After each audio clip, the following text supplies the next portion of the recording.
Hello, everyone. My name is Jason Oliver, and this is another episode of Film Seizure. Thank you for joining us. I am here with my two co-hosts. First, the one, Chuck Moore. I am the one, Chuck Moore. Hello, everybody. The one. And the one, but also the two, Jeff Arbuckle. You're the 12. I'm doing okay. I've learned an important thing. Next time is next time.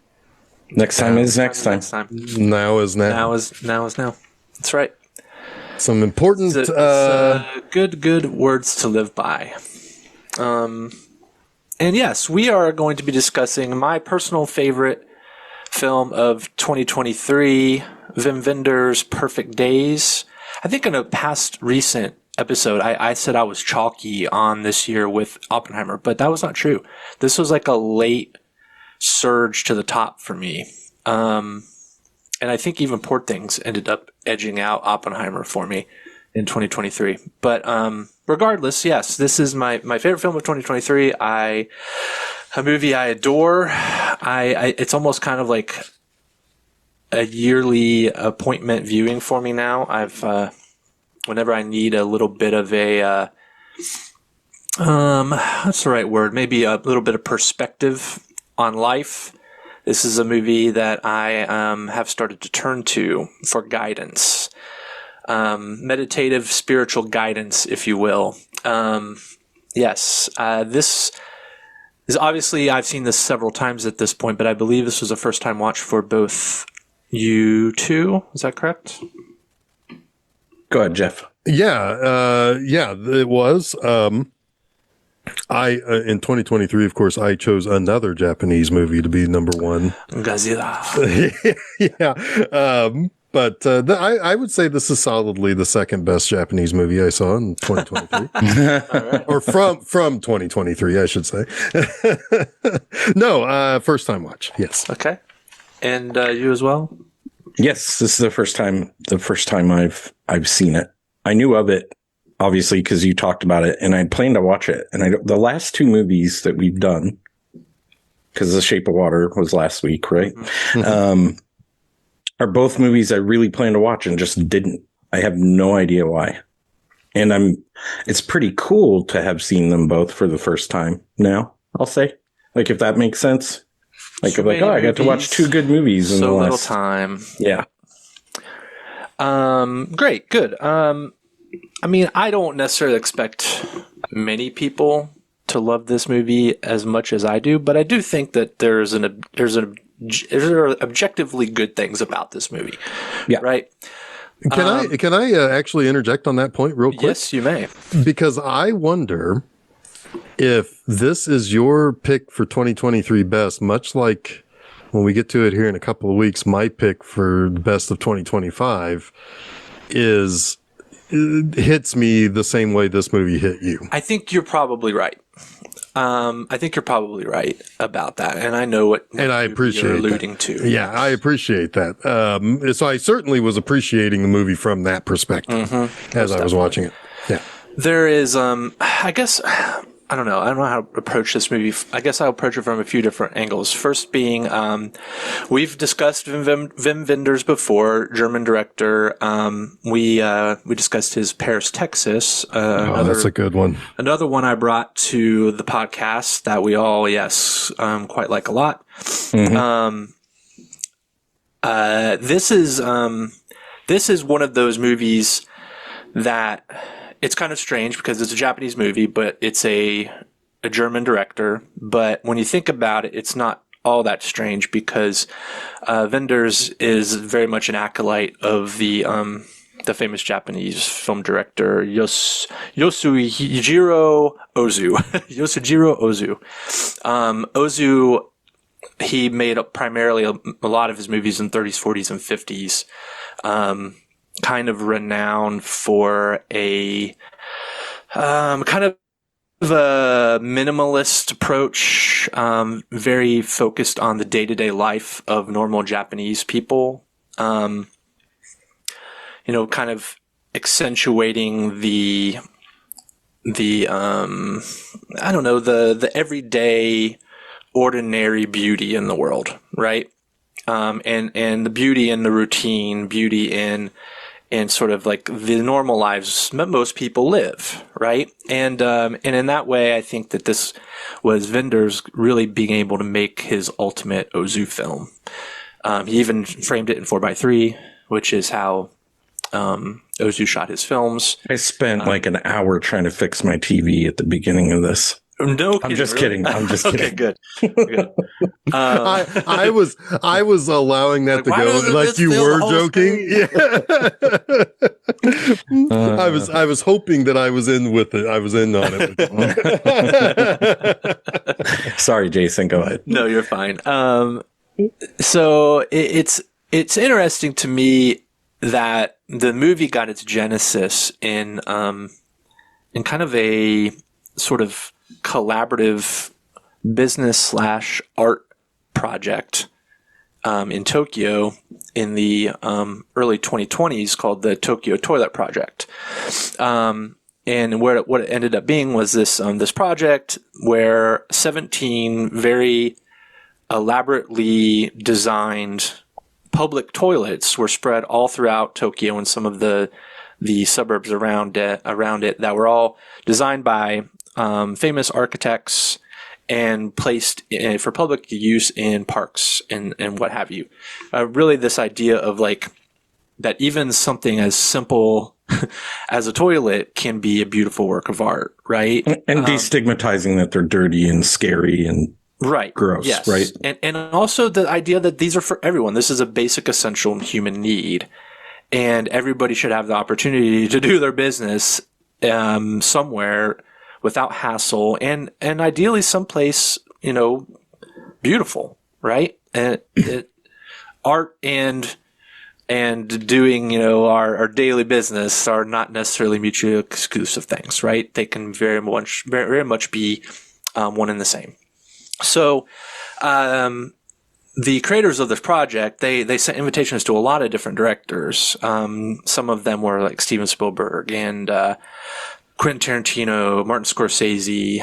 I don't know the full list, but Wim Wenders was on that list. And I mean, you see Wenders' name on a list like that, and you're kind of like, this guy is perfect for this movie. Like, none of these other people, as great as they are, fit this mentality at all. I don't even want to think about what Tarantino would do. My God, right? It's almost kind it of was supposed to be commercials at first too, right? And that's exactly right. There was going to be a series of commercials, and I could see them being kind of like, what BMW did in the early aughts. They did that project where they got it was called the Hire or something like that, or the Driver or something like whatever, that. yeah. Yeah, and it was Clive Owen in a sequence of short films that were very stylized, and they got very big name directors were attached to those, like Wong Kar-wai and Joe Carnahan, I think, did one. And anyway, yeah, I think that's what I kind of imagined the project would have been. Was like, we'll use the Tokyo toilets as kind of like a set piece for whatever the directors want to do around it, which honestly could be really interesting. Yeah. Wim Wenders, however, was like, I want to make a feature. And they were like, cool, let's do it. and that's sort of how this movie came to be. It premiered at Cannes in 2023 in competition. It didn't win anything other than, I think very deservedly so, the Best Actor award for Koji Yakusho. Koji Yakusho. My Japanese is horrible. I definitely feel like Joe Bob when I have to pronounce like Japanese or Italian names. Well, listeners of Monster Mondays know I've stumbled over a few as well. So, and you never know when the J is a Y sound or a hard J sound either, right? Yeah, normally it's like an H sound, I thought, but yeah, I mean, I don't know. You're like yeah. The one thing I know better than most, though, is if a name ends with SUKE, that's it would like, so it'd be like it's like Sasuke, not Sasuke. Sasuke. It's Sasuke. Sasuke. It's all put together. Sasuke. Yeah, that's the other part of it. It's like the Japanese language, the way it's pronounced, is very very fast. Yeah. Like we would pronounce, syllables and very like emphatic syllables. The Japanese do not. It's like We'd be like Suzuki. yeah, right, exactly. That's Yes. our tendency for sure. Yeah, right. Suzuki. Yeah. It's a very like quick, and it's hard. It's like a difficult language because it's very, very hard to process. Well, never mind the actual like westernized version. Then there's the symbol, the symbolic version. Animal. Yeah. I mean, you almost have to learn it. You almost have to learn to be able to speak it and hear it, and then write it and read it in two almost completely different mindsets, right? Like most of a lot of the Asian languages, Cantonese, Mandarin, so on. Anyway, this movie, like a lot of good Wenders movies, is kind of a jukebox movie too, which I really appreciate it. And it fits it's a jukebox movie that also fits the character, right? The music. It's the only way we learn the character. 100%. Yeah. We get kind of where his mood is, how he is feeling that day, and also some of the inner monologue that he's having through the lyrics and the music that he listens to throughout the film, which I think is such an interesting and unique way of approaching a character like this, because Wenders writes him very realistically. He doesn't give him many opportunities to go on these exposition dumps, right? You learn about who he is and why he is, through his interactions with people, through his daily routine, and through the music that he listens to, and also the books that he reads, right? So it's more observative. It's very much like a very, very true to the sense of the idea of like the cinema verite, right? Like we're only getting what we see, but we're getting help along the way through the music. And that's actually something I kind of missed the first time I watched this movie, as I missed a little bit of the introspective side of him through the music, because I mean it's all right there. You listen to the lyrics of these songs and the moments that he's experiencing these songs. It is just like it's so apparent of what's happening. I don't know how I missed it the first time. It's because this is what, about 2.5, 3 weeks of his life. Yeah, about that. Because we see him go to the laundromat twice. We know he does that on his off days. Right. And that's his Saturday, or I assume. Whatever. Yeah, that's what I would assume. Yeah. So I mean, that you're not, I mean, for somebody who doesn't even speak that much, you're not getting, it's like you have to pick up other clues to who this guy is. Yeah, for sure. You really do. And I think that's what kind of makes it, one of the reasons it makes it so appealing to me is the, a central theme of this movie is that there is beauty in everyday life, right? And there's beauty in routine, and there's beauty in simplicity, a simple life. But as we all know, even the most simple life is complicated, right? And this movie, I think, allows you to really observe and look for those little things that matter. And you want to understand who this person is. And I'm never frustrated by what we don't know. I'm uplifted by what we do learn, if that makes sense. Mm-hmm. Yeah, because there's a moment that leads into the final act where you get your closest idea of where this guy comes from. And you could sit there all day and ponder over what that is, but that doesn't matter in the long run. It's hinted at right here in the beginning, though, with the House of the Rising Sun playing, that he's left a past behind that left him in a very bad place. Yeah. Right. Yep. We don't really know what that is. We know part of it, like I think you're mentioning for later, which we'll talk about. But yeah, this song really does inform you that his past is rocky, at the very least. I will say that I was a little bit surprised in a Japanese movie that the first voice I heard was an Englishman's. Yeah, it was Eric Burden's. Yeah. So, which was, it's just not something that you would expect, you know. Well, how many? I mean, I don't even think the main character says 50 words in this movie. I don't think he does. I don't probably. I mean, it takes him 35 minutes before we hear him actually speak. And then he says like 2 words. Yeah. Like it's not even a lot. So yeah, he does, everything he does is very small. Or I don't mean small in a bad way, but it's like, it's very reserved. He's not even really emotive much. He smiles some. You could tell when he's enjoying something, but he's not like, he doesn't gesticulate a lot. Like people react to him. Yes, the way that they are around him and the music he's playing, as Jason has already said, is like, that's how we're learning who he is. Right? I don't know. Pretty. I mean, when he goes to his daily stops, right? Like everybody is very excited to see him, but we don't get any impression that he's anything other than just a good customer to them. With a routine. Like he's got a very rigid routine that he runs through. And people come to depend on him for that. Yeah.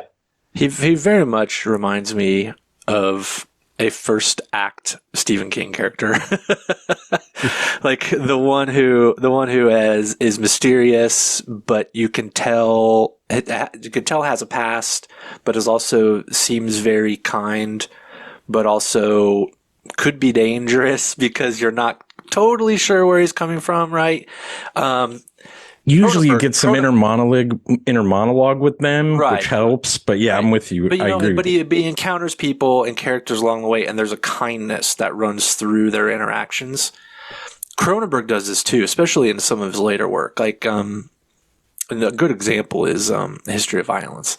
Like Viggo Mortensen's character, and that's also obviously based on a graphic novel, but that could absolutely be a Stephen King character.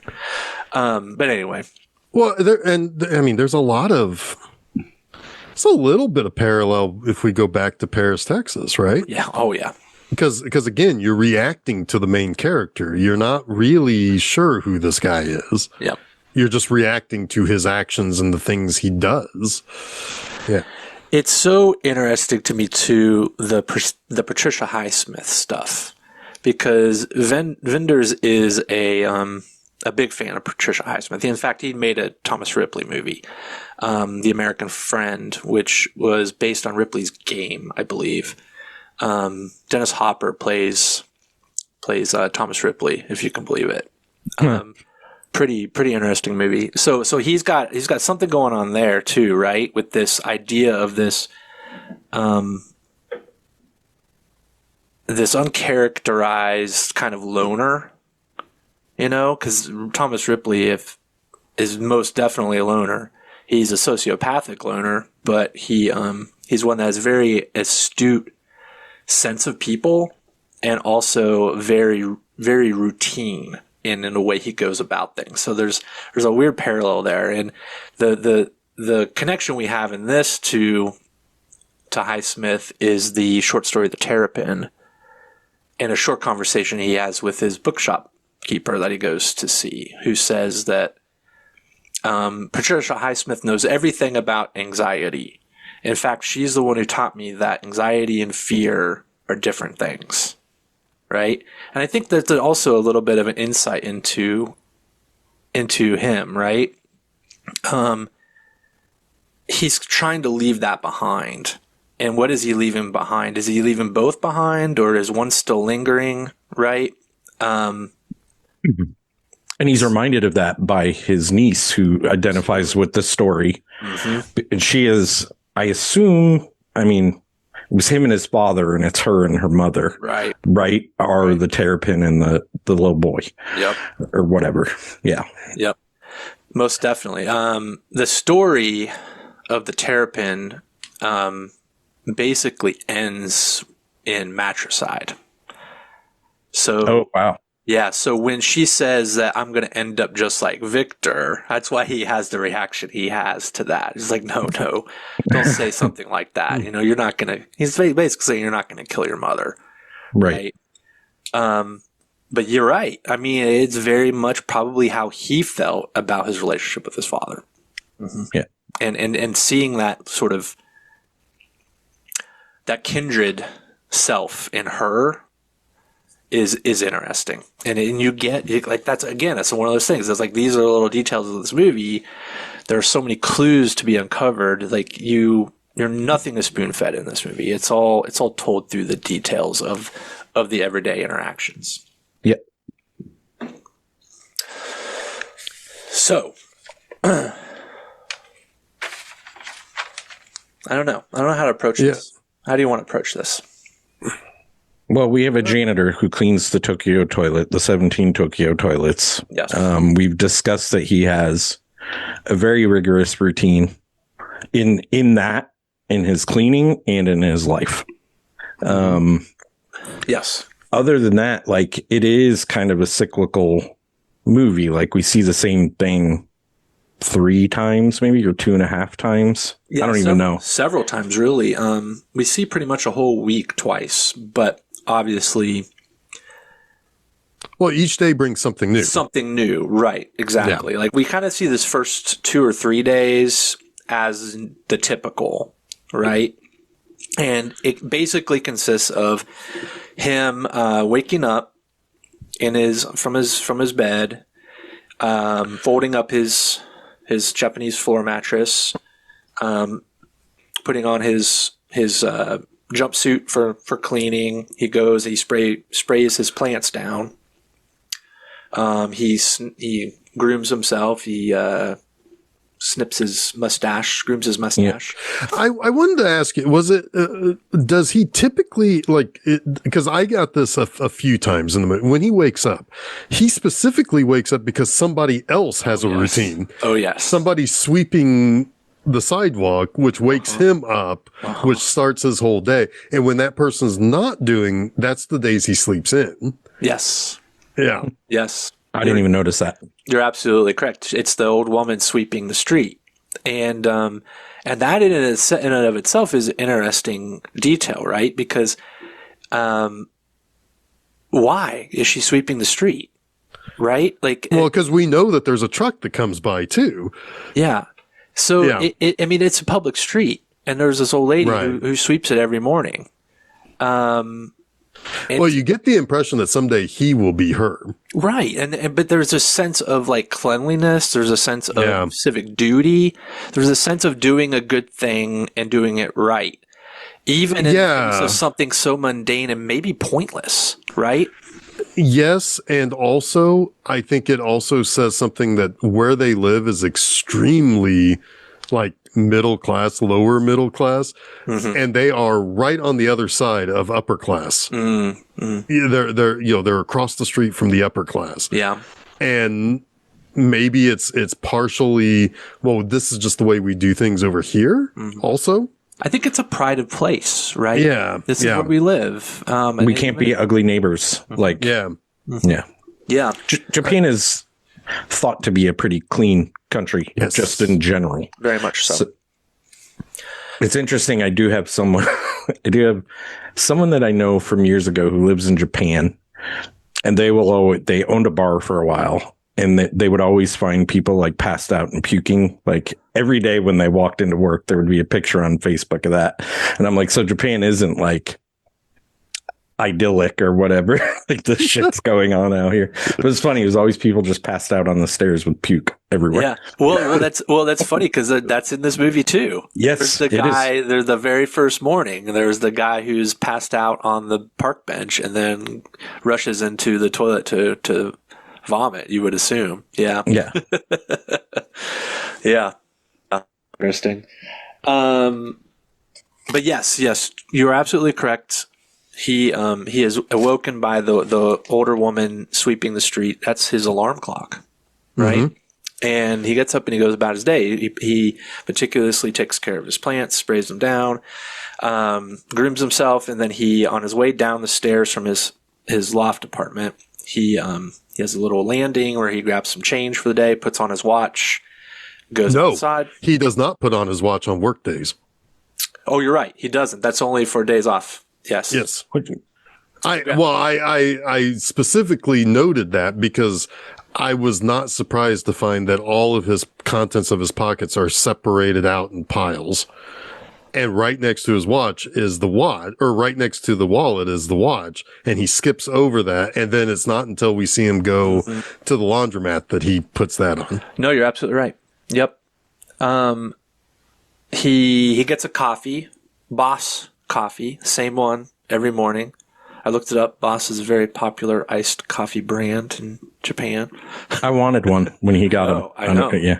Well, I didn't know if it was coffee or if it was like a can of fruit juice or something. It's Either coffee. which way, I'm like, hey, that's how I would want to drive off. I wasn't certain. He has a 2 coffee morning a couple like days later. Yeah. Yes. I was uncertain details. until he asked his niece if she wanted a coffee. Yeah. Too. Yeah, there you Then it's like obvious that Same as me. what he's Yeah. Yeah. one other important note about this guy is that he's very analog.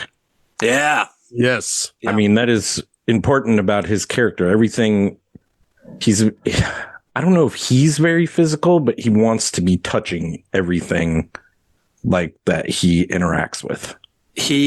Like plants and trees and his books and his tapes and like everything he does is like it's tactile. there's a feel to it. It's tactile. Yeah. And there's wonderful sound editing to everything he touches, right? Like you hear the tapes jiggle, you almost feel the spritzing water hitting his hand. Yeah. When he's packing up his bed, you hear it slide across the bamboo floor. Yeah, I mean, there is something about that's like, this is life. This is what you hear in life. Yeah. I mean, yeah. How do the three of us not relate to this guy? At least That's the only way. Like that, honestly, because there is like a boringness to this movie. I don't mean that negatively, but there's a boringness. But the fact that his music is so important to him, that's like, besides my family and friends, the most important thing in my life. Mm-hmm. So the way he relates to music, I relate to music. Yep. So that like immediately was like, okay, I like this guy. Yeah. And the fact that he wants to have the books in his hand. His stack of paperbacks. Yeah. His collection of cassette tapes. Right. And then we get to see him even more so in the fact that he's categorizing his photography. Right, like he's got his reject pile and his accept pile, but then he doesn't go back to it. It's almost like once it's good, he moves on. It's so interesting. Yeah, he's got hundreds of shoeboxes of photos that are. Do you know every month for going back years? Yeah, there's actually a word for what he's for what he's photographing. It's called komorebi. Komorebi or komorebi. I think it's Rabi. Yeah, Rabi probably. Yeah, I think it's Komorebi.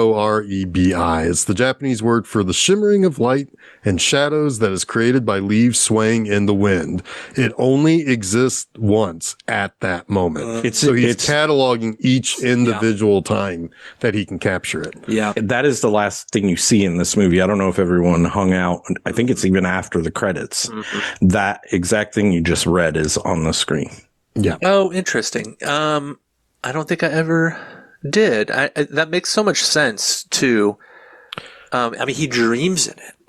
Well, yes. He lives in it. Yeah. Everything. I mean, like every day brings something different, but it's only that moment. Yeah.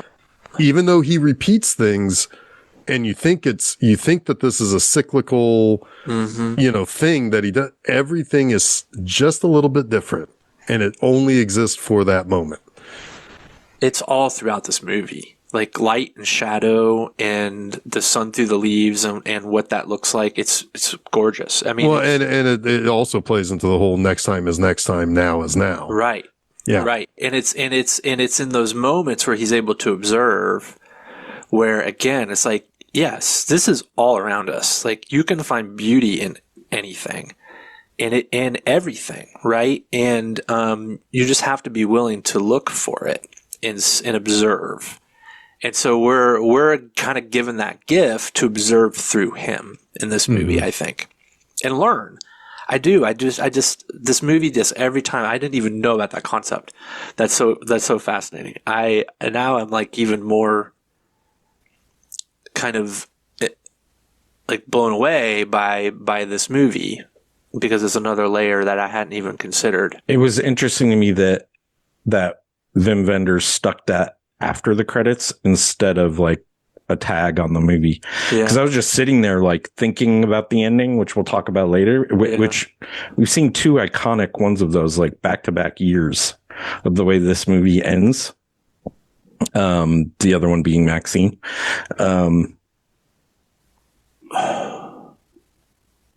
What? I'm trying to get the connection. Not Maxine, Pearl. A face. Yeah, you just stare at a face for like 3 minutes. Yeah. It's very similar. I gotcha. And all the emotion and what it's washing over. Yes. I mean, we will talk about the final Yes. scene because that final scene is incredibly emotional. Well, it's what makes the movie, like you said, like it makes the movie. It's how good it is. It's probably why he won Best Actor at Cannes. And probably that. Yes, but I'm sorry for bringing that up. I just found it interesting that it was back-to-back years. There was something like stellar like that in film. Yeah. What are you whispering about, Jason? Oh, we can't hear you. That's what happened. I will say that there's the line with the old man at one point that made me think, again, calling back to what I'll be talking about here probably in a couple of weeks, because it's all about what do you do with the passage of time, right? And for this old man, he effectively watched something change, but he doesn't remember what was there. He doesn't hold it. He puts it in a box and puts it in a closet. To help our listeners here a little bit, Jeff is drawing comparisons between this movie and Train Dreams. Train Dreams, yeah. Which I think is incredibly apt. I think you even have this sense of not only do you have two solitary lone men who are running away from something, some kind of trauma, some sort of thing that happened some in the sort past, of past, that they're kind of unable to fully heal from. They're also then put themselves sort of outside of time, right? Mm-hmm. Like that neither and one of them them lives very simply. But they live simply. They live a little bit off the grid in different ways, and they also don't really follow modern technology, right? Their idea of what is now is different. Well, it's alien. It's right. So yes, I think it's an incredibly apt comparison. Yeah. Yeah. So what? Yeah. So like you were saying that it's like you're seeing like one of the things I do like about this movie is that really only once is his profession asked with a bit of a cocked eyebrow. Most everything else, everybody else, he's just a guy. That's his job. So what? It's like whatever it is, it's what he does.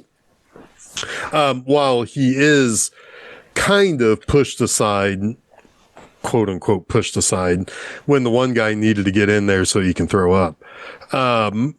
That's not entirely him being disrespected or looked down upon by just being the guy who cleans the toilet that all the businessmen and women use on their way to their cushy higher end jobs. Because if I understand correctly, the Tokyo toilets are generally in places that are near the big time business, like whether they're at parks or they're at public, but they are near that area.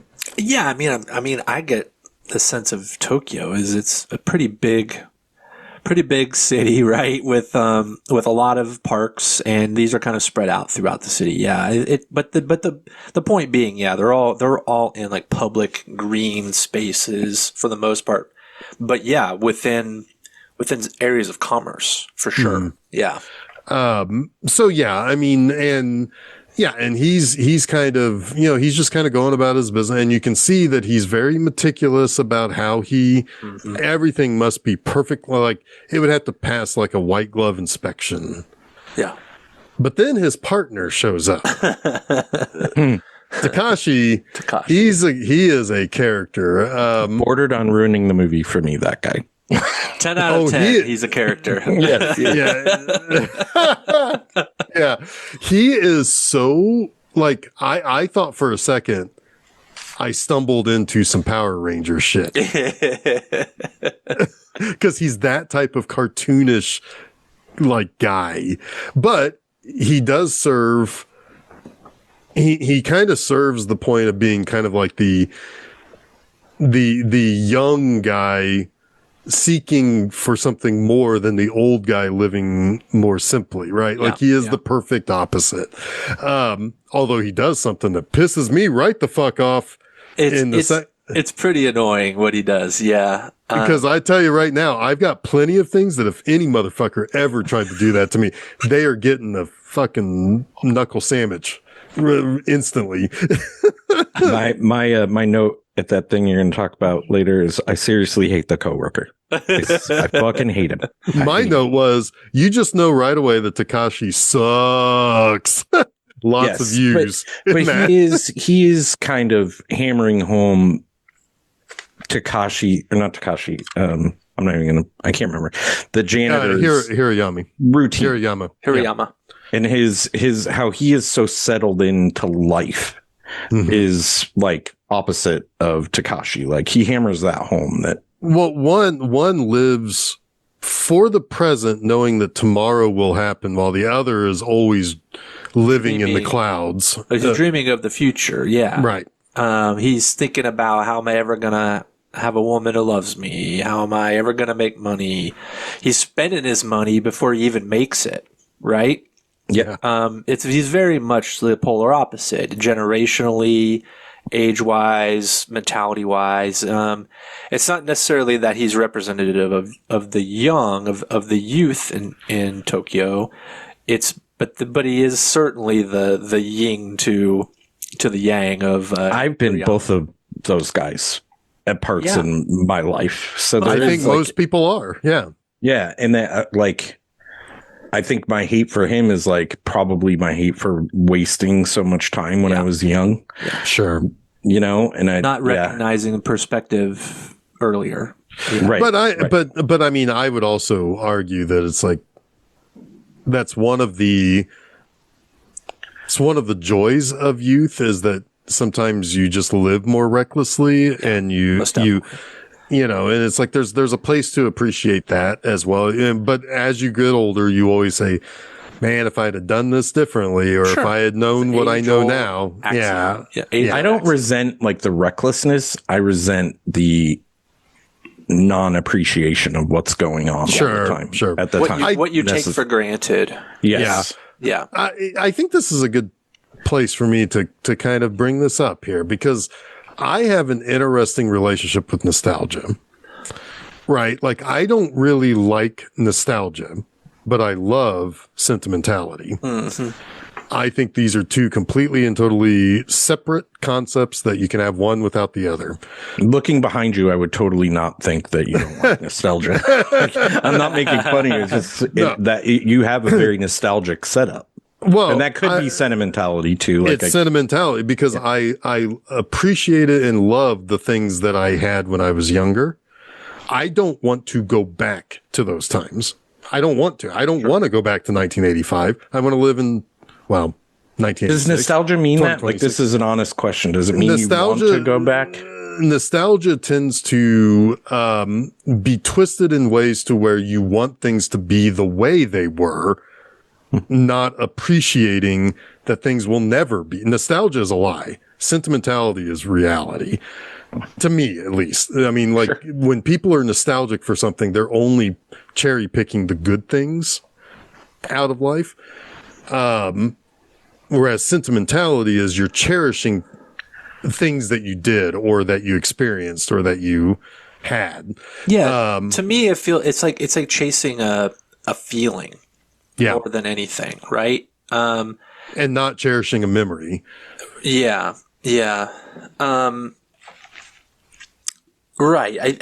Then definitely that's the difference for me, at least, is and appreciating what was, Yeah. and how that translates to now, right? Yeah.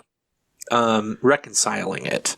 People who don't or are unable or unwilling to reconcile the two things, who are almost chasing nostalgia like the next shot of heroin. Right? They have very successful YouTube channels. Yeah, they do. But they're also, like, honestly, probably pretty sad people, ultimately. Yep. Because they're never going to achieve what they're seeking for, what they're seeking. Yeah. And I think that's a big difference here of, like, because I think Hirayama is a sentimental person. I don't think he holds on to these analog things because he wants to go back to that time. I think he just appreciates those things more. Yes. Well, I don't think he got to enjoy them when he had the opportunity originally. That could be too. That's what it feels like to me. But that's okay too, because he is making up for the things he couldn't do that he really did enjoy. Yeah, he doesn't, just to, like, say it bluntly, he doesn't seem stuck in the past, not even a little bit. No. Nope. Yeah. I mean, his appreciation and the way he treats the Tokyo toilets, which are a very modern thing, shows that he does have some appreciation for modernity. Now, the Sky Tree, he does not like the Sky Tree. That's an eyesore to him. Which one's the Sky Tree? Sorry. That's that big, tall needle. Like the Space Needle. Yeah. Mm-hmm. Yeah. I mean, like he tries to even downplay its existence when his niece brings it up to him. But like, every day he's trees. Looking at it. Yeah. Yeah. We have real trees out here. Mm-hmm. Yep. So that's, and I don't know.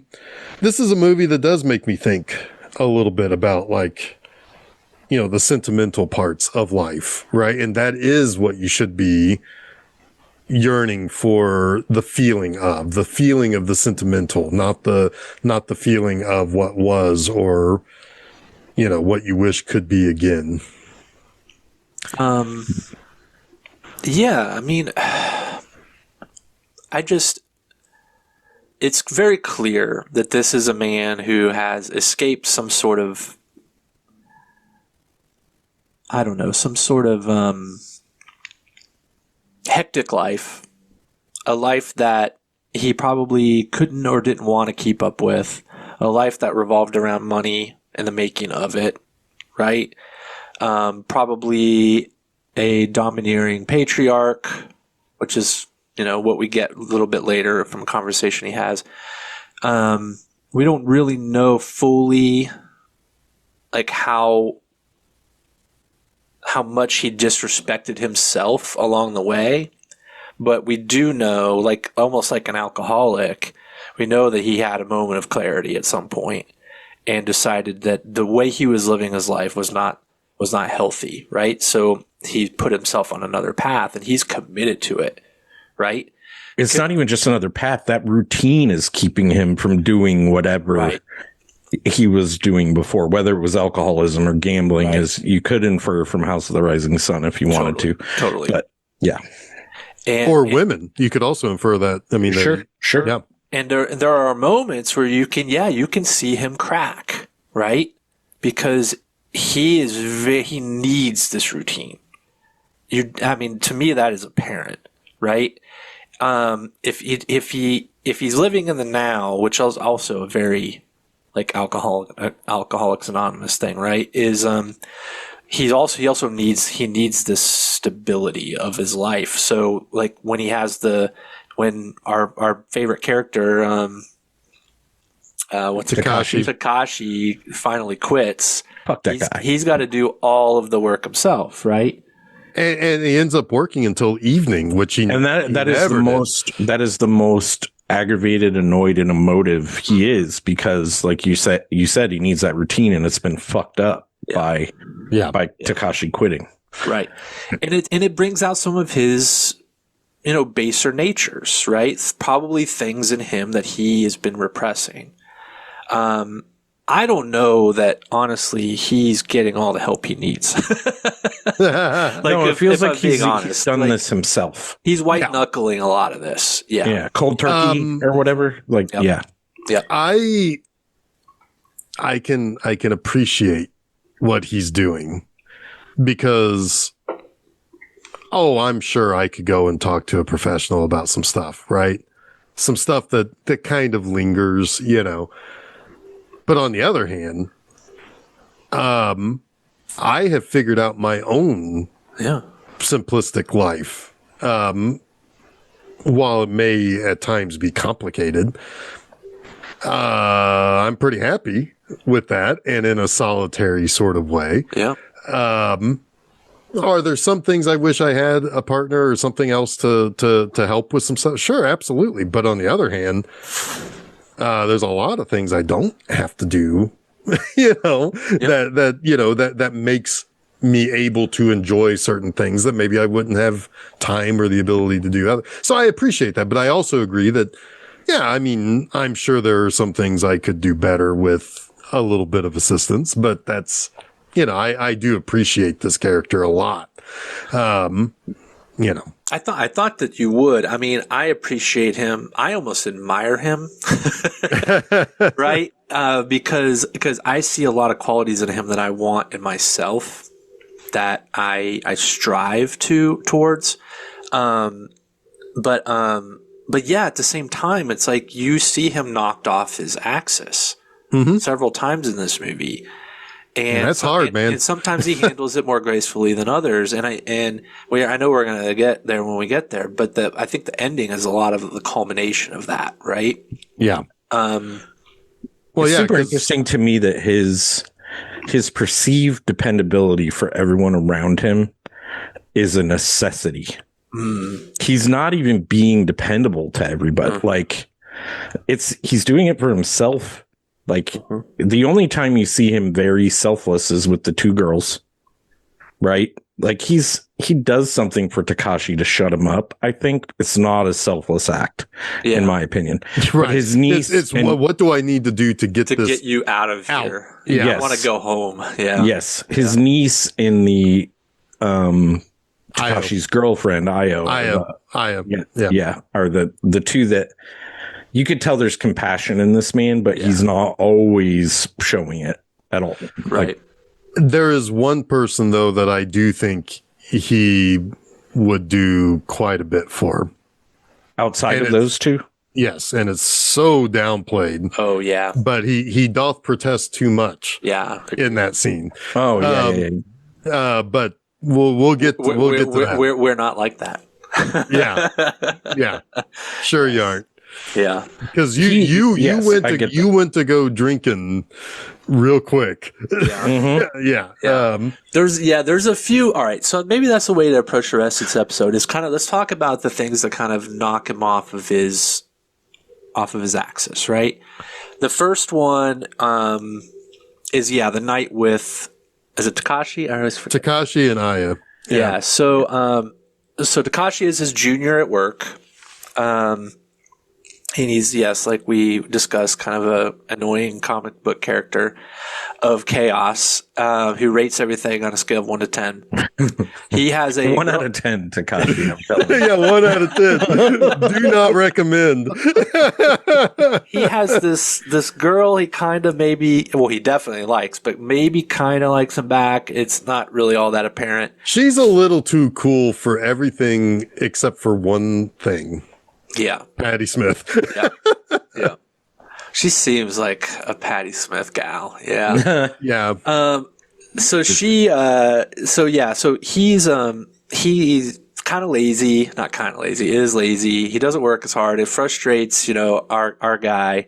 Well, he has a friend who shows up to one of the toilets and just talks to him the whole time while he's supposed to be working. Well, that's different. That's later. Okay. I wouldn't necessarily call. I mean, that's it does. That's the most endearing thing about Takashi. Fair enough, because it does tell you more about Takashi than you're going to get. There is more to this person than all Right. the annoying things about him that you've seen to date, which is what I love about it. It pulls it pulls the rug out from under you a little bit. Yeah, Not really there yet. Yeah, we're not really there yet. But when that character comes back at one point, it is a little sad It's very sad. because it's like, oh, your buddy's not here anymore. I know. Yeah. So anyway, Aya, I think or is it Nico? Nico is that's the name of the girl? The girlfriend is Aya. Is Aya? Okay. Yeah. So all right. So yeah, this is the first kind of chaotic moment in the routine is, his little Takashi's moped won't start, and so he has to borrow the van, the Tokyo toilet van. You must allow me to borrow your van. Fuck you, get out of here, you loser. I wonder how much of that is like in the translation. I'd always wonder about that because it just doesn't seem like the way someone would really speak, you know? I don't know, man. It is very common in I've seen a lot of Japanese translations. And that is something where you have the goofy friend who's like, my life depends on you allowing me to use your van. So it was very on point, I thought. Well, he wasn't going to let him. Hirayama's not going to let him use the van, but he will let him drive it. He like gives him some dignity and lets him drive it, and he's sitting in the back with all like the cleaning materials and shit. Like there's no seat back there. There's no seat back there. And, Aya is in the passenger seat, and they're driving, and Aya then declares that she's got to go to work, but they're listening, and then she also is enamored by the cassette tapes in the van, and she wants to listen to one in particular, and it's Patti Smith, and what is the song? It's Redondo Beach. Yeah, it's the song. Sad song. Yeah, and she puts it in. And there are two moments in this movie where Hirayama you can see the delight in his eyes and in his reactions to showing this generation how to play cassette tapes. Yeah. And protecting his cassette tapes. Well, that as well. He's like, don't fuck up my cassette player. Yeah. Yeah. Don't jam it in there. Like, there's the right way to do this. The tape's on this side. But he's also kind of curious, right? I love watching him in this scene specifically because she listens to this music and she's transported by it, and he sees something in her that he is, right? Like he feels the same way about this music. It's kind of the kids are all right kind of moment, right? A little bit, yeah. Where it's like, except for the song is about suicide. Well, yeah. Well, fair enough. So it's kind of, I'm with you. Like he is like happy that she is taking in the media and she loves it, but there's a sadness. A lot of these songs have like a duality to them in this movie. Like, especially the title track. The title track for sure. Yeah. Which is interesting because there is a duality to everything in this movie, like the sadness of the mundane, but also the happiness that you can find in it. And he is finding happiness in this moment with her that is shifting him off his axis. Yeah. And I think it's a little bit of like, he also likes that Takashi is getting the cold shoulder from her. Yeah. Yeah. I don't know. Sorry to interrupt there. Well, well, it's like they're sharing a moment, right? Yes. And he's insignificant in this moment in time. Yeah. Yeah.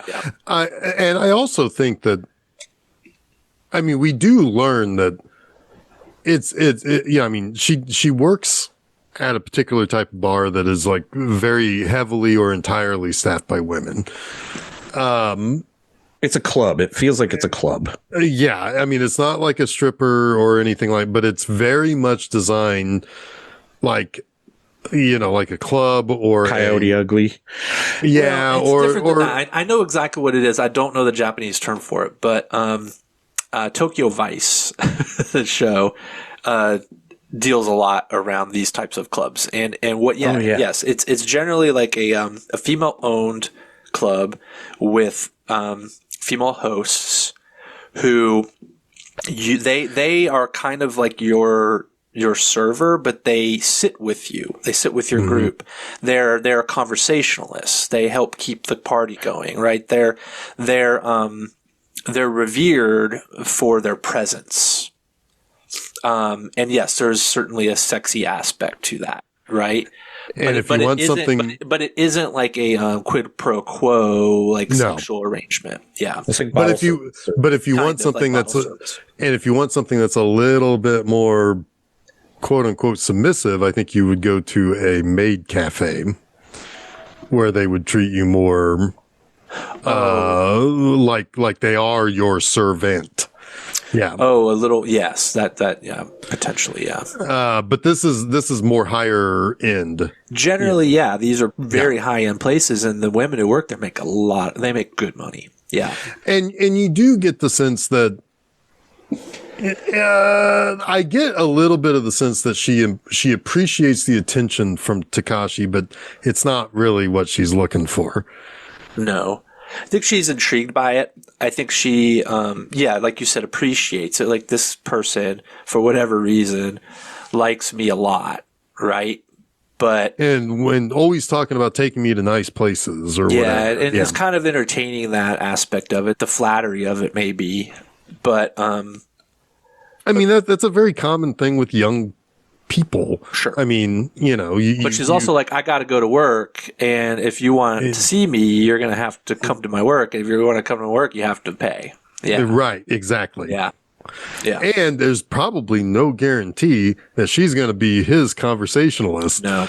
So he's going to have to sit there and not have any interaction with him. And he's going to be, It's potentially like be in her presence by osmosis almost, right? Like you're in her satellite, but you're not really getting attention. Yeah. right. And even if you were, if you're paying for it, it's kind of already transactional, right? Right. Yeah. And it's possible that she just kind of likes the idea of riding on the back of his bike more than anything. Could be. You know? I mean, she's playing her prospects. Sure. Can't blame her. I can't blame her. I mean, he's not in her league. No, he's not. 1 out of 10 in her league. Right. Yeah, right.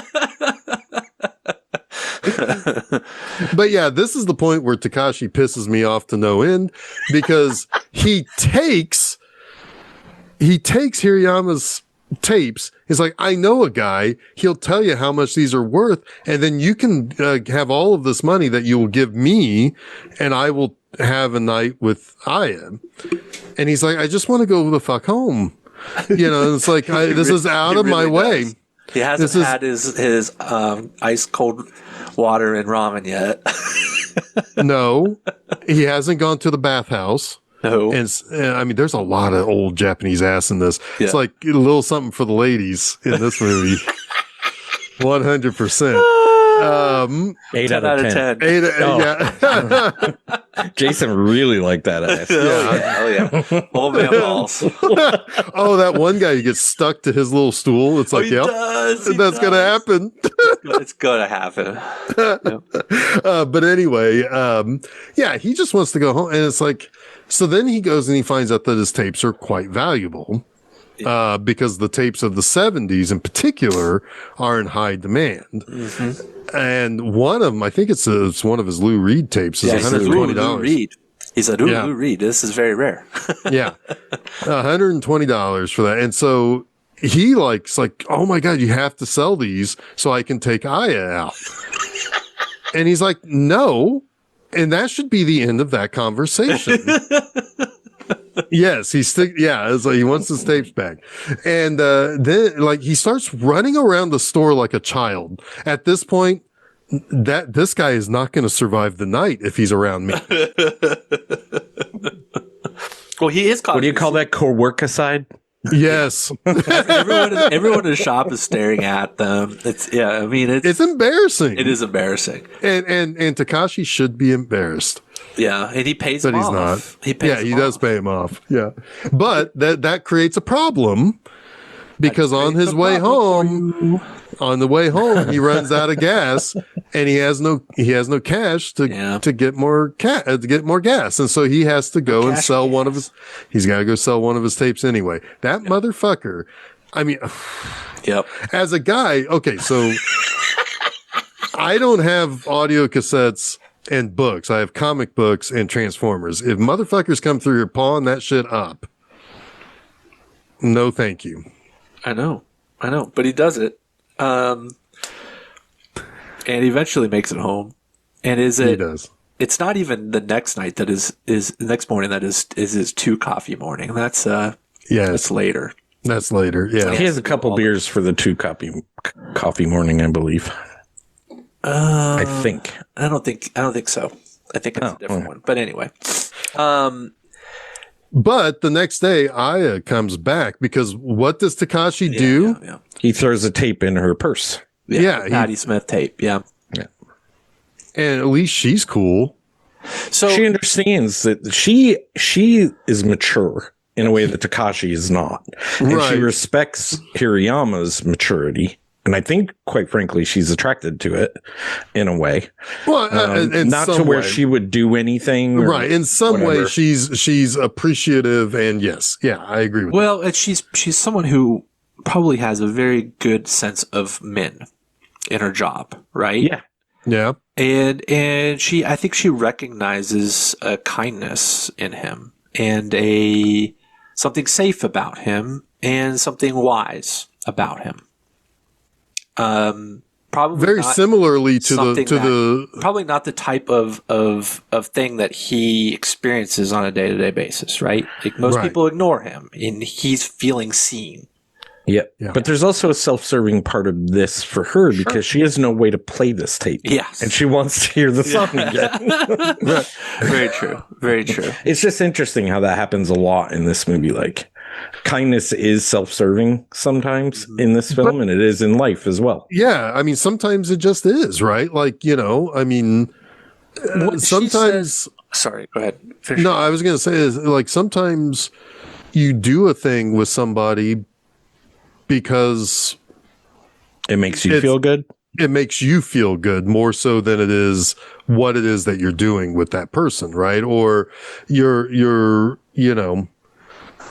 serving some sense of something you're missing, or whatever. It's like, I had the birthday dinner. I mean, we could have had a hangout. But I thought, well, everybody would want to go to that restaurant. I'm sure some people did because of that part, maybe as much or more so than it was the reason. It's like I get it. That's part of growing up too. Is that there is a slight bit of transactionality to life. Tell me what you think about this scene and what's said in it. Earlier in the day, Takashi tells Hirayama that it's not going to work out. It's not likely to work out with Aya. In fact, 2 out of 10, I think, is what he says. So there's a sense that maybe she's had a conversation with him, like it's not going to work out, bro. Because she says she asks Hirayama in the van. She's like, Did you talk to Takashi, right, about what's going on? Mm-hmm. So what is your sense of that? Because she gets really sad. I think she even cries a little. She does hide something like a tear or something from him. I don't feel like she would be that sad about breaking Takashi's heart. Is there something else here that I'm not picking up on? I feel like the way I felt, and I'm not certain of this. I want to hear what you felt. Yeah. Is that Takashi did something untowards.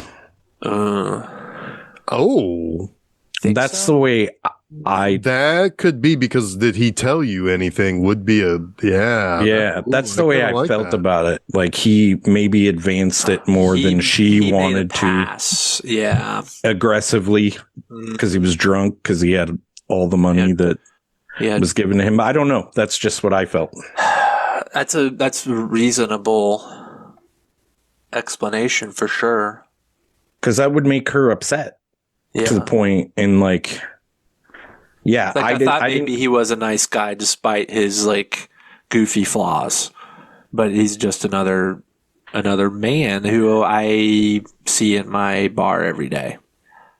Yeah, I just don't think that she would be upset about telling him I'm not interested.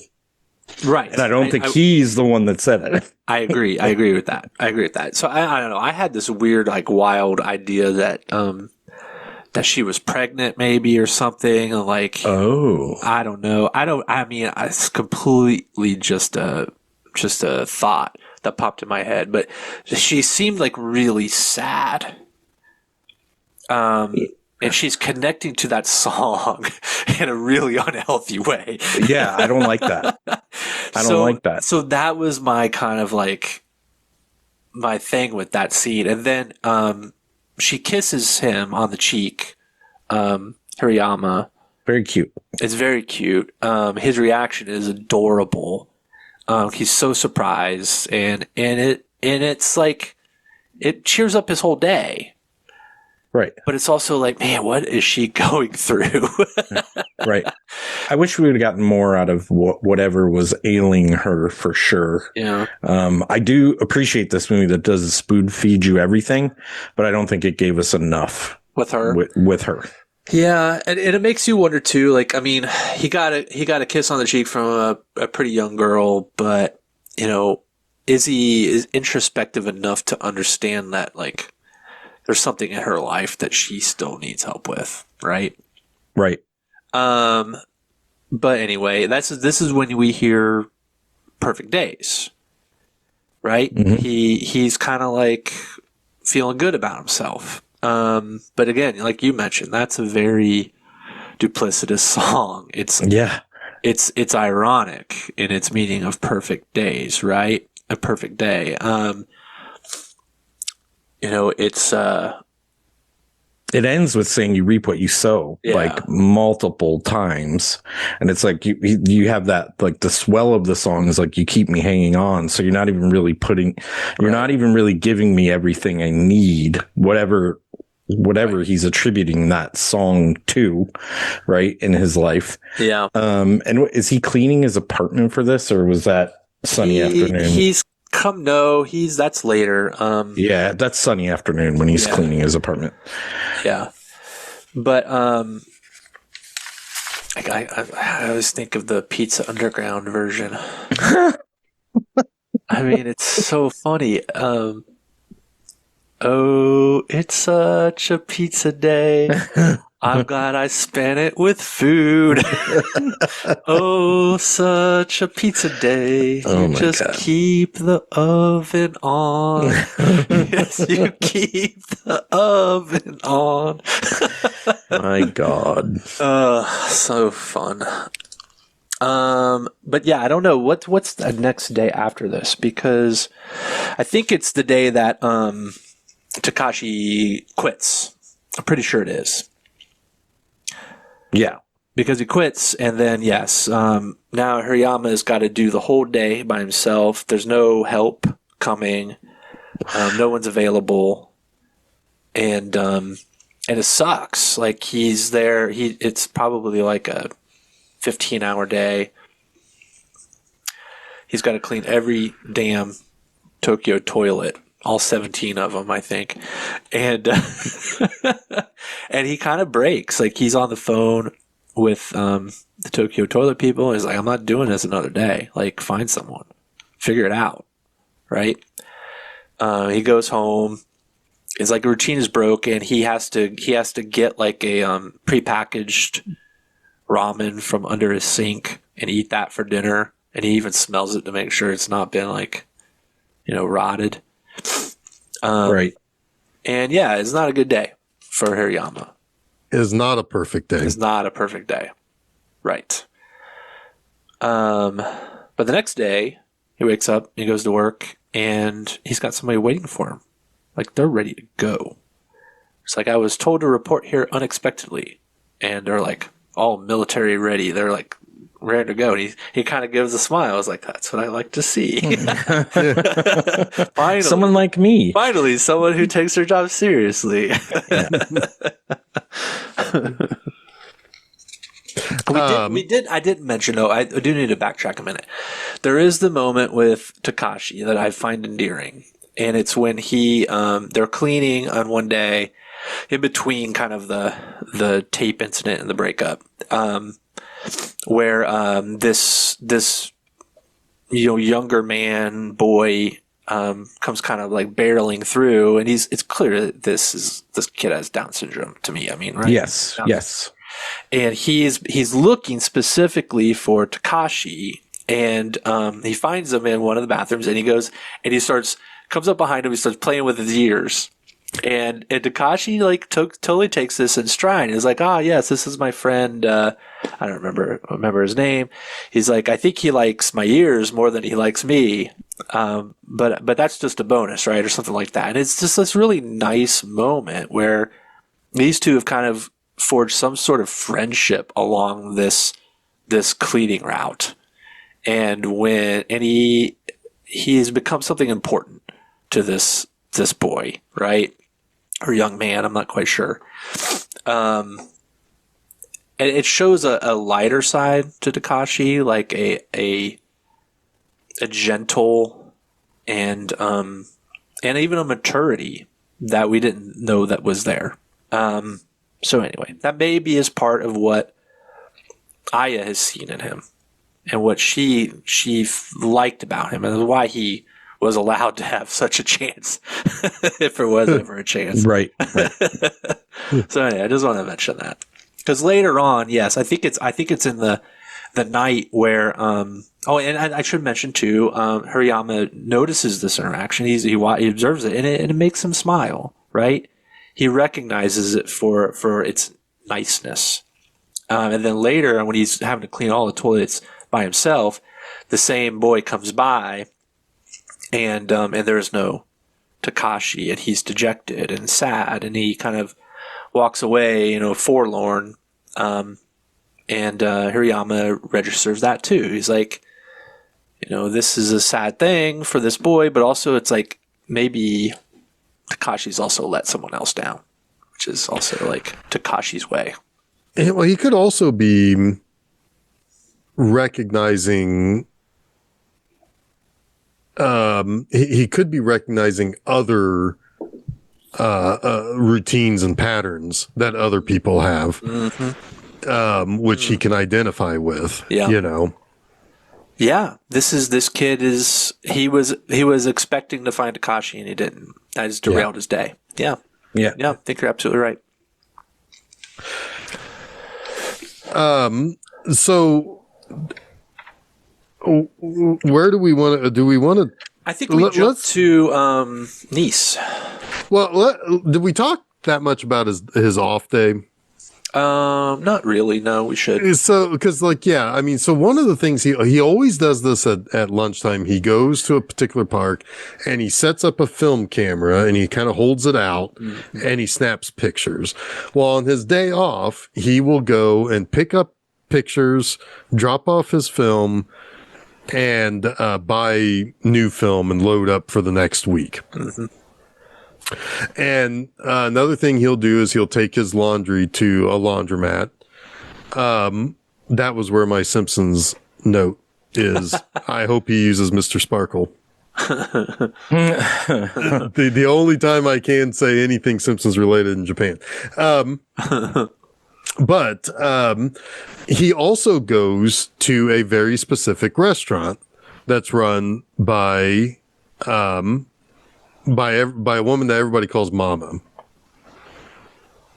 And she kind of holds court here at this place, but it's all very friendly. They ask her to sing a song. She sings House of the Rising Sun. But this is also the most actual interaction you see him have really with any kind of proprietor of any of the places he visits regularly.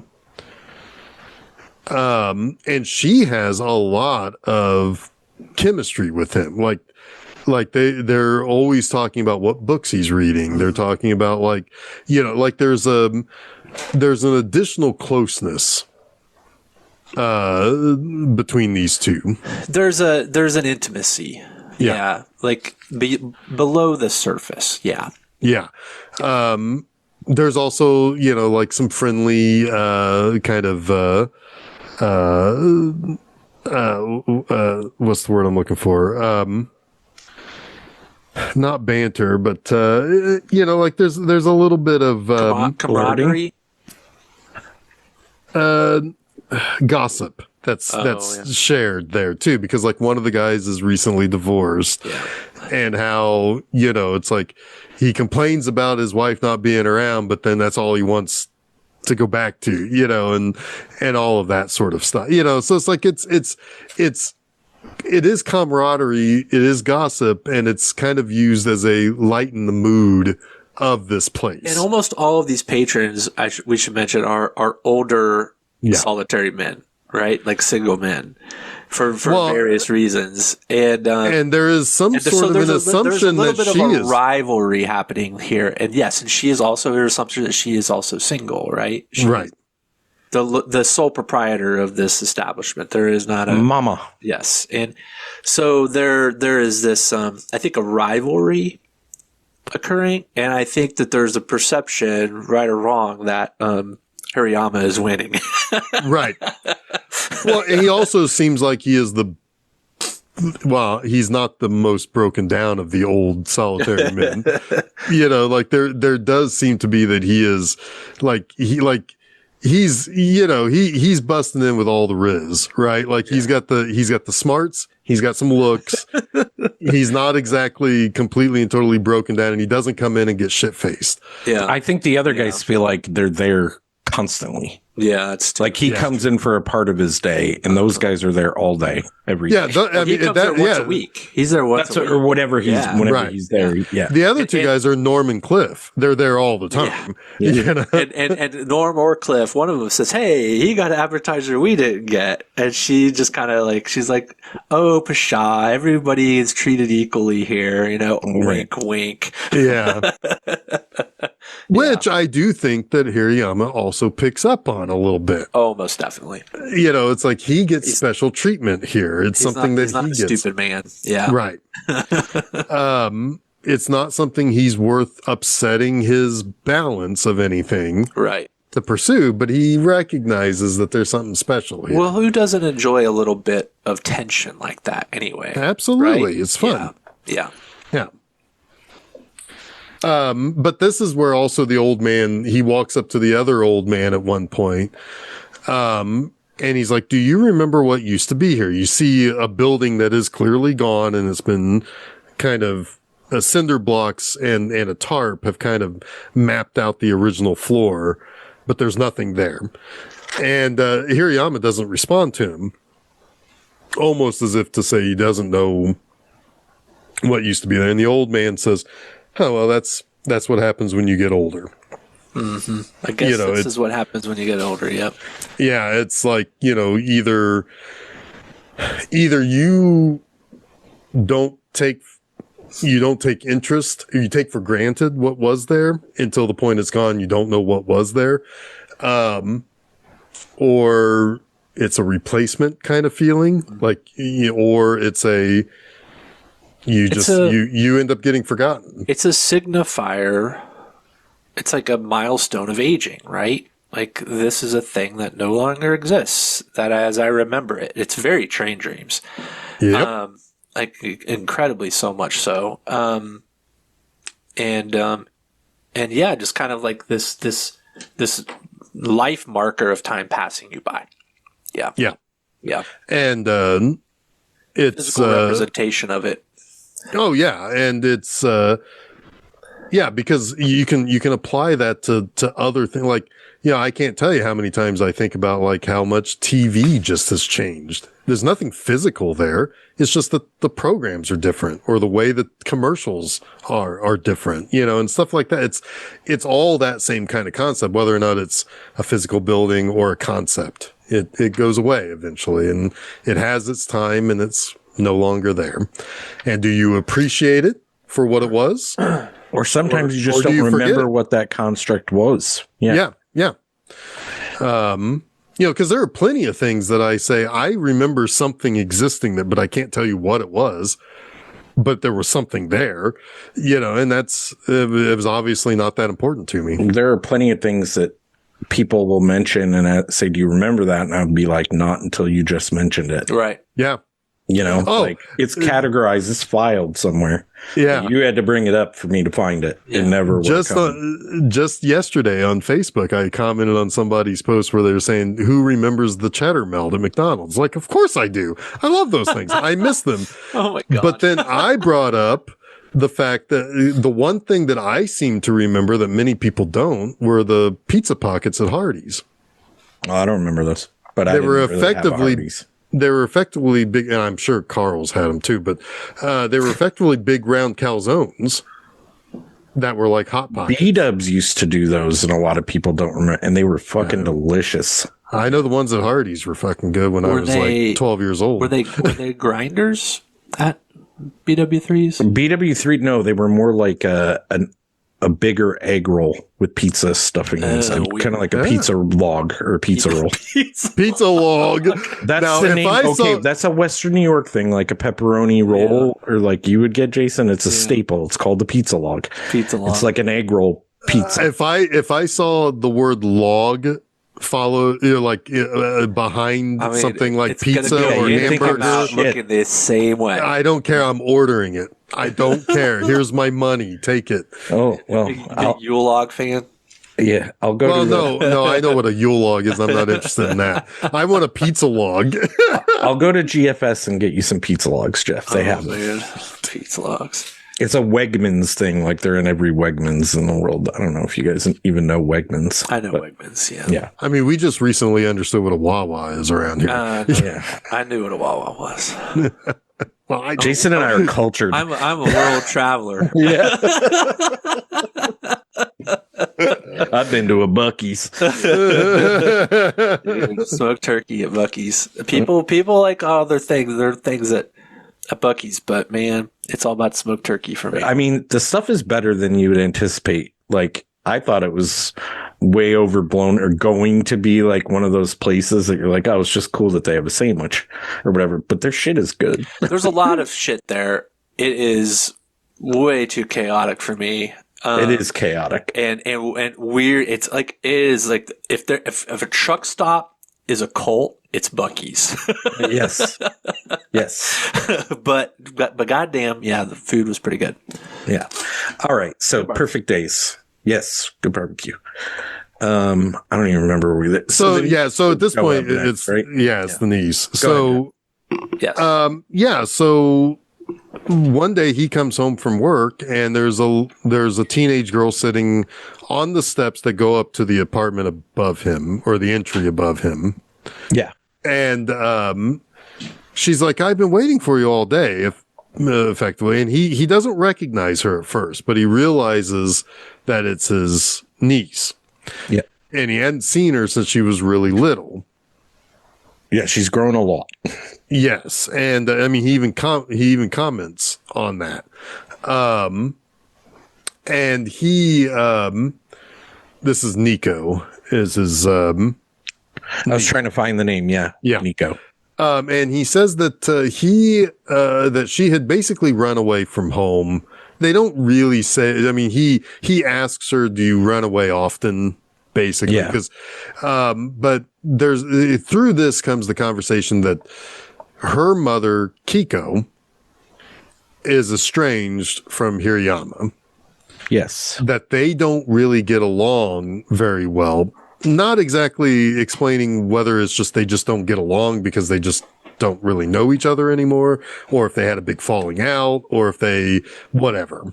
I think as part of separating himself from whatever was hurting him or whatever he was doing that was bad for himself, his family had to be taken out of the equation.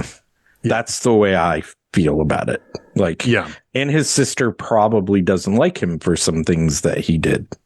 I think he's at fault for a lot of what his sister's relationship is with him. I think that's very, very possible. But yeah, and he's like, well, you can, I mean, he basically allows Nico to stay with him for a few days. And she even takes her to work with him. Mm-hmm. And he realizes, at the favorite lunch spot in the park, that she has a camera kind of like his that he gave her when she was younger that he doesn't even remember. He was like, "What? How?" That's so cute. Yeah. It's like, you don't remember you gave this to me. I was like, yeah, that tracks. That's something I would do. Yeah. And yeah, he and she has some appreciation for the things that he appreciates. She takes an interest in some of the books that he's reading. Yeah. And she's there is still, she's like kind of a good combination of him and that kind of youthful energy that Takashi has, because there are certain things, like she asks, when can they because they ride bikes together on his off day, and she asks if they could ride to the ocean, because they see a part, like a little inlet or something, where everything connects to the ocean. And he says, maybe next time. And she's like, well, when's next time?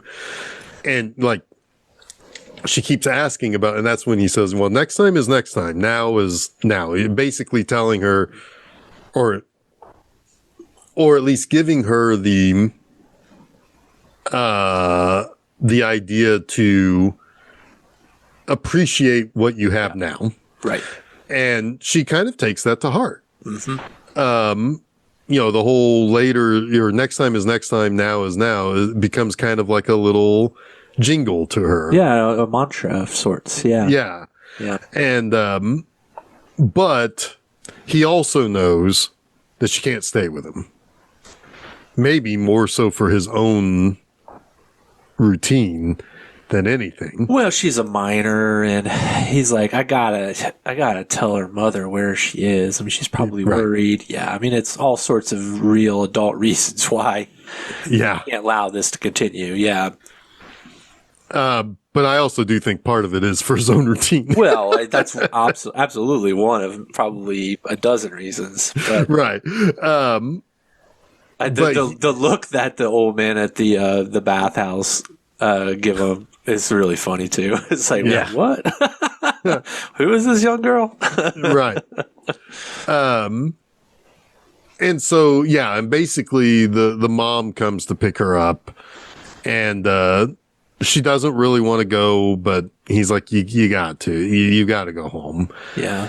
And this is when she says that she is going to end up just like Victor in the Terrapin, and that's when he says, no, don't say that, right? And I mean, she's essentially saying, I'm going to end up killing my mother in that scene. Right. Yeah. I think a lot of it's innocent in a way. Very much so. Very much. Yes. So. It's I'm going to kill her in the sense of, like we say that a lot. People say that a lot. I don't really mean physical harm to someone. Right. But she understands the emotion behind it. Right? Yeah. Yeah. And he's kind of like as the adult, trying to like bring her temperature down. It's not that bad. Things can be worse, right? But there's a very real sense of kindredship between them in that moment, because they both have been there before. Yeah, it's what I was. Yeah. Yeah. He was able to run away, and she's trying to. She only has pockets of it because she's too young to really execute it. Right. Yeah. And it's interesting that she recognizes because certainly she doesn't know the full extent of whatever his relationship was with his dad, but she recognizes that there is a kinship there. Yeah. That there's something that he understands about her. And it's really beautiful in like a non-spoken way. Oh, yeah. Like it's a cool relationship. So you were always part of my plan. Yes. That's just the next thing. But she does go back. He says, you can come visit me anytime, right? Like, it's an open invitation, but you've got to get back to your life. Right? Yep. And next time will be next time, essentially. Yep. So really we're kind of into the last day, or last day and a half, because is the next day a day off? I think. When he goes to the bar, Yeah, and he sees, I think so. I thought this was the next day. Was maybe this is his 2 coffee day. I think we've got it all a little jumbled up, because I think the 2 coffee day happens next when Takashi doesn't show up and all of that, and then we have a little bit of that in between the niece visit. I think we moved the niece visit. Yeah, that's fine. But that's fine. Essentially we've covered all the bases now, other than the fact that he's got a day off. We're nearing the end of the movie, and he goes to his dinner spot with Mama, and he goes and it's closed. And he's like, okay, well, I'll just pop over to the laundromat and read the book that I just bought, which is another. I think he literally rebought the book that he lent his niece. I think so too, because the shopkeeper mentions the whole Patricia Highsmith thing. I think he rebought the book and he wants to reread the story, which I think is really adorable. He wants to reread the story that his niece is reading. So he's reading that in the shop, and then he sees Mama show up to unlock the place, but then right behind her is another, late middle-aged Japanese man who goes in as well, and then he's like, okay, well, shit's open. I'll go get my mama time. And I like my mama time. Mama's Korean barbecue. Yep, man. Anyway, he goes over there and he sees them embracing. And they notice his presence, and they turn, and he quickly kind of vamooses off, and he goes to a convenience store and he buys 3 beers and a pack of cigarettes. 3 beers and a pack of cigarettes, and goes down to the river to basically have a pity party. Yep. While he's having his pity party, he's drinking his first beer, and he crushes it pretty quickly, and he lights a cigarette, and he starts coughing on the cigarette, which is, I guarantee you, if I ever tried to smoke a cigarette today, I would absolutely cough my lungs out. It's been so long since I've had a cigarette. Oh my God, it's been coming up on 14 years, I think. Holy since shit. I've had a cigarette. Yeah. I'm sure I would gag, and he does. And then the man who we just saw in the bar comes up, and he approaches him, and he asks him for a cigarette. He gives him one. This guy's same thing. He starts choking on it. Yep. And he tells him, he asks him, so you probably saw us together at the bar. And he's like, yeah. And he explains that he used to be married to that woman, and that he has terminal cancer, and he was going to, he says it in a lot of different ways. He said, apologize, say goodbye, say thank you. He's like, I think he says, I don't know if it was any of those things, but he felt like he needed closure, right? Is my sense of it. And so he's explaining himself to Hirayama, and while he's also telling them that he's dying. And Hirayama is like, I think you need a beer. And he's like, would you like one? He's like, oh, no. He's like, I have another. He's like, well, in that case. It's like classic bro code shit right there. I'm not going to take your last beer. Oh, wait. In my notes, I did say that this is one of the better, so you're saying there's a chance scenes in movie history.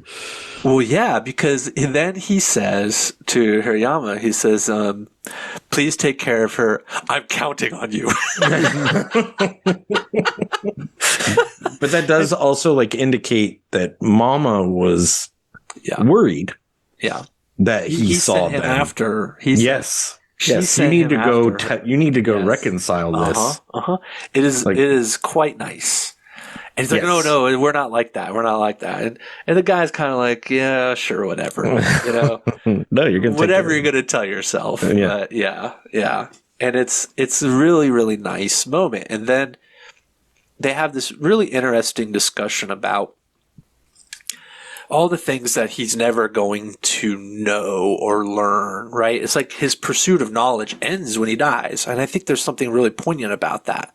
It's like, do we have the capacity after death to accumulate knowledge? Like, do we accumulate all the knowledge when we die? Or are we literally just gone and blinked out of existence, right?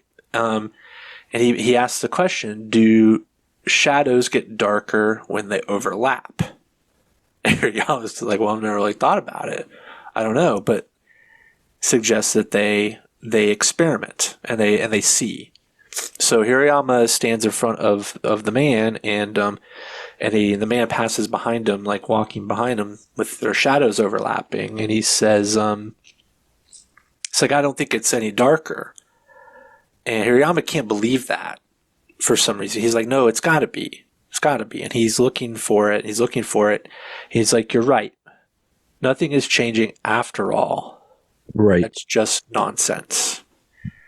It's like, can we unpack a little bit of that right now? Like, what do you guys feel is the sentiment being expressed in that moment? Poof. I know. It's hard for me to say, but it's about mortality, right? Yeah. But I don't know the depth of like the shade of black getting darker and why it's significant for Hirayama to say it is getting darker. What is he trying to tell him? He wants it to be. Yes. But it's not. Right. Yes. So like life into death maybe doesn't change anything. I don't know. It's a difficult one, but it is like informing him about his own mortality. Yeah. Right? Like, for sure. I mean, it leads to what happens next. So I don't know. It's hard to say. I mean, it's a crucial moment for Hirayama because I think you're absolutely right. He's recognizing that he can't keep living this way. Like the way he's living isn't wrong. It's not bad. But there is more to life. He needs to allow himself to leave the routine for more. Yeah, right. And he probably has the ability to do so. And he has ability, and there's only a finite amount of time left. Right? And he I think is becoming overcome with his own mortality. Yeah. And maybe the two shadows thing is like saying, you know, it's not going to get worse if you add to your life. It's not going to get darker. Yeah. It's just nothing is changing after all. Right. So it's okay. Yeah. It's okay so it's bad for the one guy, but it's more informative for. Yeah. Yeah. Yeah. And that's just nonsense. Like, I think he's telling himself he needs to live a little. Yeah. Is my take. I agree with that. And part of it is probably allowing Mama the scene in. right after that, he almost kind of like goes overboard. I mean, the man has had 1.5 beers and he's like playing shadow tag with a terminally ill middle-aged man underneath a bridge on the river in Tokyo. Right. And even the guy with cancer, he's like, wow, you're really into this, aren't you? It's a bit of a crisis, of a bit of an existential crisis, but in only a way that Hirayama can have it. Yeah. I don't know. It's my take. No, I'm with you. I like it. But I mean, the next morning is the end of our movie. It's Hirayama waking up for another day. He's got to go back to work. He everything is the same, right? He gets up the same way. He does his routine. He gets his coffee. He gets in the car and he puts on Nina Simone's "Feeling Good," one of the great fucking songs ever recorded, and it fucking takes him through it. Yeah, I mean, it's a new dawn. It's a new day. It's a new life for me, and I'm feeling good. Yeah, but now instead of the song really having the duality, he is having the duality on screen, because this song is super uplifting and he is feeling uplifted by it, but he's also mourning his loss. He's mourning his past. He's mourning that he has to leave his current existence for more. Yeah. It's like what he has is not enough. And it's really like, I'll be honest, I was on the fence about this movie before, like not on the fence necessarily, but I didn't think it was great. When this scene happened, I was like, oh man, everything that came before it makes better sense. Yep. Right? Like everything makes sense now. You don't really know everything, but you know that duality of his existence would slowly kill him. Yep. And there's no fulfillment in that. And he needs to go find fulfillment now that he's corrected what was wrong in his life. That's the way I see it anyway. I totally see it. I see him reflecting on all the events that we have witnessed over the last 2.5 weeks. You see him move like from tears of sorrow to joy.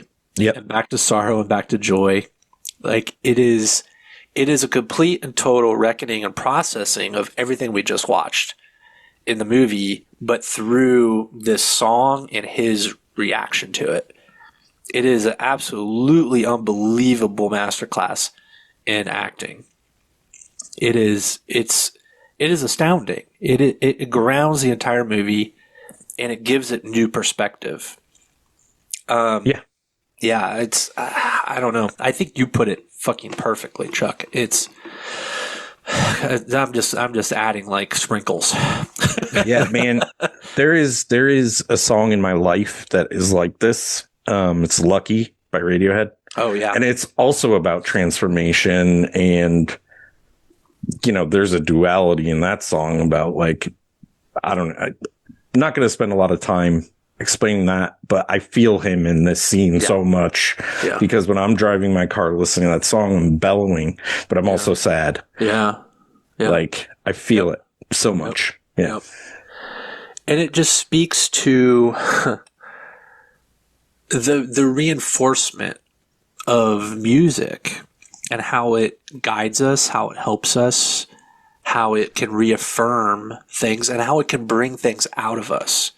Right? It helps us process life. This is one of the beautiful things about art in general. It helps us process life, and that's what's happening there on screen.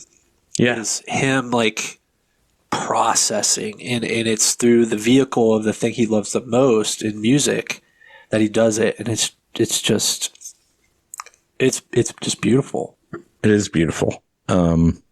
I loved it. I love the ending of this. It's the polar opposite of the Pearl ending, where she is having the moment of crisis. Yeah. Right? Like realizing that she will never be a star and her life is basically doomed. Like it's the opposite, but it's still like both astounding acting feats in those camera endings. Good stuff. Jeff, did you have anything to add in that? Because I have one other thing we have not talked about. No, I agree that the end is it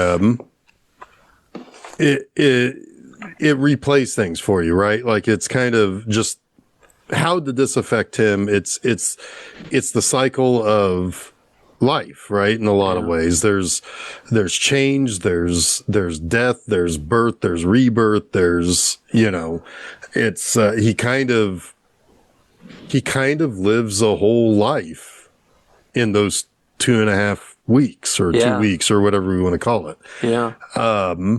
It's a moment of reconciliation, right? Yeah. All exactly. the things. Yeah. I could just imagine like Wim Wenders on the side. Like, now think about this part of the movie. Think about this part of the script. Cause it's just so, that's the way I watch this scene. I watch the scene and I watch his reactions to things, and I imagine the things that I just watched him reacting to. Right? Yeah. Yeah. And you can feel it. It's like, that's how I felt about that moment too. And he's, it's just, Yeah, and of course, It we leaves me did see speechless. him emote when he was faced with his own past, with his own, with when because his sister did invite him. It's like, your father's not going to act the way he did the last time you saw him. He doesn't recognize anything anymore, and so in a way, he's grieving there. Yeah. Too, right? But that, It's just that more scene, reflective. scene really catches up to him here because nobody is around to view him. Like he's willing to give up that control or that outside narrative or outside perspective that other people see him as. Yeah, he's uninhibited. Yes. The one other thing I wanted to mention was the tic-tac-toe game. Oh yeah. Oh yeah. Yeah. And I just think this is beautiful. Like, he has a relationship with someone that doesn't require anything. Yeah. Yeah. It's kind of the perfect relationship for his now is now mentality because it's just a game that he plays at a moment. There's no expectation of him to reveal himself or do anything that he doesn't want to do. It's just a perfect little, it's kind of like an old school version of like social media. Yeah. In a way. The only like an analog social media, and he only has to share what he wants to share. Yeah. And at the end, he gets the beautiful thank you on the note. Like, this meant something to both of them. In that way, I almost think it's like a doorway for him, right? Because he almost throws it away. I loved when he went back and then he digs don't throw that fucking away, man. Right. He digs out of the trash. He's like, no, this is something. And it's like a doorway for him to start to connect again. Yeah. The only thing he had to give up was the fact that there's going to be one little piece of what would otherwise be trash left in an otherwise meticulously clean bathroom, and that's all he was asked to give up, and then he's thanked for it. So it was trash to him too, which is interesting. And then he was like, this can just be part of the bathroom. Yeah. It's not. And again, it's the transactional. You got to thank you out of it also, it's just another small way to connect with another human. It's a baby step connection. Baby steps. Yeah. I did actually have one thing I wanted to comment on. I was kind of digging around, Rotten Tomatoes just to kind of see what some people were saying and what the negative critic responses were. Oh, interesting. And I found a real bad one from a magazine that I think we would otherwise. You're playing Mike from Red Letter Media right now. This is a little bit. Except for I'm not calling out harebrained normal person review. I'm calling out a harebrained review from a professional critic. Oh boy. Okay. That's always fun. This is something that I think it's from a magazine I think we would largely agree with a lot of its politics. The Jacobin.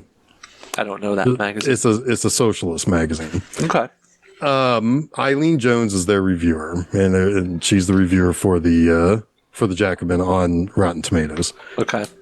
Her negative review is that she felt that the only reason why he could live this life is that he had to have come from wealth and opportunity, and that made her feel uncomfortable while watching the movie. And that's a situation where it's like, because I did read a little bit more of her review about that. Yeah. And she just got hung up on the fact that this was a rich guy who was allowed to live simply, that it wouldn't be like this for anybody else. And it's like, this is where I get so pissed off when people allow their politics to determine the entirety of a movie story. I don't even know how you could draw that like conclusion until you meet the sister. Right. And we don't even know why the sister is wealthy, because she is. Right. But we don't know why she is. She might have a rich husband. She might have married out of a bad situation. Like, can you really like make that conclusion based off anything? Well, it's the idea that a lot of rich people push the idea of, because there was also back then the that whole kind of viral thing where it's like, do you only keep things if it gives you permanent joy in your life? Yeah, that one lady, because he does Yeah. that with the pictures. I forget Right. which. Yeah. And that's where she was drawing, and it's like that is some poison brain bullshit. That can work for anyone, that mentality. Yeah. Like, yeah. Yeah, Sorry, it's- Jason. What were. Oh, I don't sorry, Jeff. remember. It's not important. Yeah, it was just that I saw that, and it's like that is a incredibly stupid. You've allowed your own opinion about a certain thing based on your politics derail something that was not implicit or explicit in the movie itself. That is bad reviewing. That is bad reviewership and bad reviewing. Yeah. Yeah, she needs to. She needs to go back to live a more simple life. She needs to leave her baggage at the door when she's going to watch a movie or something. Yeah. Perfect Days is pretty goddamn good. That's what I'll Thank you. say. I agree. I'm glad you think so. I like it. It's just going to become one of those movies for me. I'm going to revisit often because it is like a level set for me. I think I've seen it. I think this is my fourth viewing, and every time I watch it, I think its effects linger longer. And I try to remind myself in moments of frustration or moments of anger or just moments of dissatisfaction. It's like things are okay. You have a good life. Keep it simple, right? Yeah. Yeah. I like it. Now is now. Tomorrow is tomorrow. Yeah. Next time is next time. Now is now. time. Yep. Well, speaking of next time, Hey, next time is next time on March 4th. It's another movie from the continent of Asia, selected by Jason Oliver. Because if it was the continent of Asia selected by me, it was going to be a Godzilla movie. Instead, we have a Korean movie, Memories of Murder. Yes. Bong Joon-ho. early Bong Joon-ho, right? Yeah, Kinda like early. early 2000s, I believe. Yeah, maybe his like third or fourth movie. I'm not quite sure. I like it because when you gave us the ability to pick between two directors, and Jeff was like, "I don't care." I was like, "Well, I want to watch Memories of Murder." I think that's what Jason's going to pick. Yeah. so I gave the boys a choice. I was like, Bong Joon-ho or Chan-wook Park, and Jeff was like, "I don't care." And, I abstain. I was out that day. And Chuck knew that I've been champing at the bit for Memories of Murder, so he figured that was it. But the Chan-wook Park film would have been JSA, Joint Security Area, which is incredible. It's about the demilitarized zone in North Korea, South Korea. Thanks. And a really, really good movie. We're gonna get to it eventually. But yes, I was kind of happy you picked Memories of Murder because I was wanting to watch it again. I'm excited about it. Well, that is what is next. Go over to filmseizure.com. That's where you find all our episodes. You also find all the places you can follow us on social media and subscribe to the show on the various podcast sites that we upload to. Also, next week on March 2nd, we have another episode of Monster Mondays. We enter the 50s for March, and I start with the Quatermass experiment. Oh yeah. So that's some good British, very early Hammer horror sci-fi there. So go over there and check those things out. All the same places. Filmseizure.com, the best place to start. My website, bmovieanima.com. I wrap up Melissa Joan Hart month with the headliner, the only one that could be the headliner, Drive Me Crazy. And Are there 70s any fine young cannibals in that? Drive me crazy. No.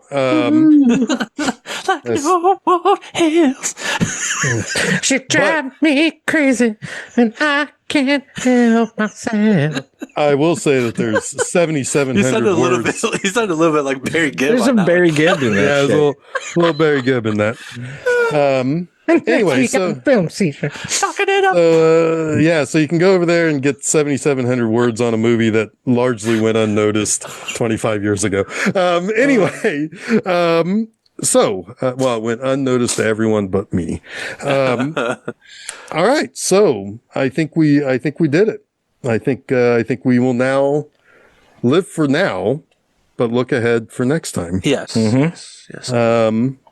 Until then, I am Jeff Arbuckle. I'm Barry fucking Gibb. I'm Jason Oliver, and you have been listening to Film Seizure.